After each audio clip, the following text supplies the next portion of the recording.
अस्सलाम वालेकुम दोस्तों, हीअ आहे मुंहिंजो यूट्यूब चैनल ऑर्डनरी बिज़नेस। हिन यूट्यूब चैनल में तव्हां सभिनी खे वेलकम ख़ुशि आमदीद चऊं था।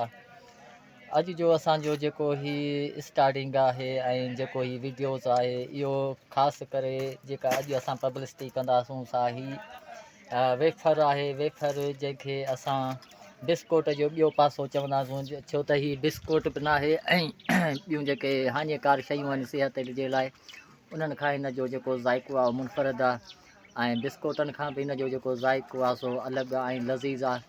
हे तमामु बहितरीनु कंपनीअ जो जेको वेफर आहे ऐं हिन में जेको आहे सो विटामिन शामिलु आहिनि ऐं तमामु हिकिड़ो बहितरीनु हिन में जेके हिकमत वारियूं ॻाल्हियूं आहिनि। ऐं हिन में जेको आहे सो ॿारनि जे लाइ ख़ासि जेको ग़िज़ा रखियलु आहे कुदरती तौर ते। ऐं कंपनी जेका आहे सा हीअ वेफर जी जेका आहे ओरिजिनल कंपनी आहे।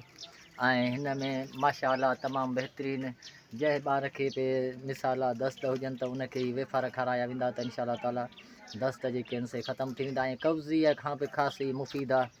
ऐं ॿियो त माइदे जी तकलीफ़ जेका आहे या को गुर्दे जी पथरी या इन जे लाइ हीअ हानिकार न आहे। हीअ हर मर्द वारे खे खाराए सघिजे थो ऐं तमामु बहितरीनु हिन में कुदरती विटामिन शामिलु आहिनि। मौलवी साहब, तव्हां हिन वेफर जे बारे में छा था चओ?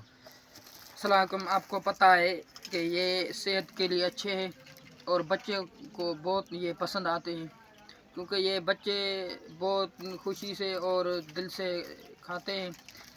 ये बनाना और गंदम से बनते हैं।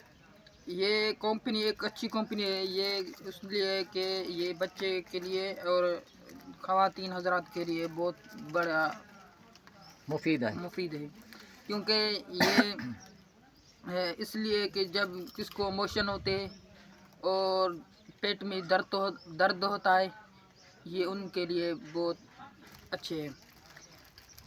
वेफर जी तव्हां जेको आहे सो अॼु वीडियो पूरी ॿुधी ऐं सुभाणे कंहिं ॿिए वीडियो सां मिलंदासूं। तेसीं ताईं अल्लाह निगहबान।